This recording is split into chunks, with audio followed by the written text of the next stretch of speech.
për shkak të përhapjes të disa lëvizjeve anti-islame, i kanë marrë disa anti-islamik, disa prej videove tona, edhe duke na sulmuar në aspektin e gjinëve apo të disa kafshëve që i shohin gjinët. Subhanallah, të tillët thonë që jemi krishter, apo thonë që e pasojmë Krishtin, apo fenë krishtere, a realisht edhe në fenë e tyre ekzistojnë engjëjt edhe djajt. Ata njëkohësisht janë duke e godit edhe fenë e tyre, që njerëzit me sytë e tyre s'mund t'i shohin, po i shohin Allahu ju ka dhënë disa kafshëve me i pa. Ata shohin gjëra që ne nuk mund t'i shohim.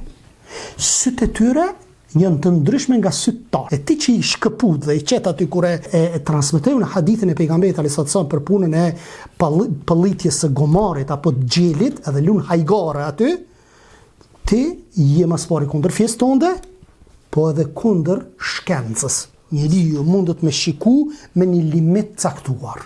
Ti për shembull natën, gishtin sy me ta shti, nuk e sheh. Mirë, po ka shpes caktuara që natën shohin, apo? Ndoqët huti edhe maca, di shohin natën. Edhe kali, e lakuriqi. Para mëna. Ti nuk po sheh. Më hoja atëre. Gjithsesi krijesa të ndryshme kanë nivele të ndryshme në dallimin e dritës dhe rrezave, po shkenca e vërteton se njeriu nuk mund të shikojë, çore. Njeriu s'mund të shikoj mbi nivelin e rrezeve infra të kuqe mbi qatë nivel. Dhe rrezeve ultraviolete nën rrezet ultraviolete s'mund me shiku. E ka një limit, as më nalt, as më poshtë. Këto më nalt e ka një kofsh, këto më poshtë e ka një kofsh tjetër. Që ishe? Dhe ti s'mundesh me e pa. Dhe këto shkenca posedon, subhanallah, këto shkenca po e thot. Po ju sjeni kërkon heq. As me shkencë, as me fe. Mirë, po të gjelat dhe gomarët, limiti ndryshon. Para 15 shekujve Muhamedi alayhis salam po e potencon gomarin edhe gjelin. Sot shkenca po e vërteton që këta pas kanë aftësi me po ma shumë apo ma pak se sa njeriu. Rrezet infra të kuqe janë 527 nm. Thot syri njeriut maksimumi që arrin të shoh është deri në 445. Syri njeriut është 445, ndërsa rrezet infra të kuqe janë 527. Që i bie mbi 527 shihet një krijesë.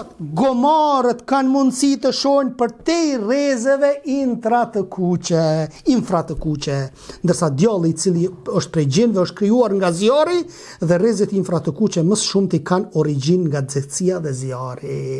Nga ana tjetër, gjelat e fushës shohin përtej rrezeve ultraviolete. Ndërsa engjëjt janë krijuar prej dritës dhe thot rrezet ultraviolete janë niveli më i ulët i temperaturës, pra 32 nm. Ndërsa njeriu s'mundet me 32. E ka më të lartë dhe është i pakapshëm për syrin e njeriu. I lartë është Allahu i madhërisëm, ja sa çfarë na mësoi Muhamedi alayhis salam. Sa bukur tash hadithin. Ju e keni vërtetu, apo? O vllai jam, alhamdulillah, musliman jemi. A dul shkenca me në kallëzu, as dul shkenca me në kallëzu. Na këto para se me dalë dhëna shkencore, na i kemi besu. Kjo, që shka thënë Allah në Kur'an, veç na shton imonin, hala ma shumë. Po mirë ti që si e kërkon. Edhe po të ngritët argumente dhe po vazhdon në kufrin tënd.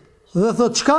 Muhamedi alayhis salam ka thënë, kur ta dëgjoni lehjen e qenve dhe pallin e gomarit gjatë natës, kërkoni mbrojtje tek Allahu nga sa ata shohin gjëra që ju nuk i shihni. Shohin gjëra që ju nuk i shihni.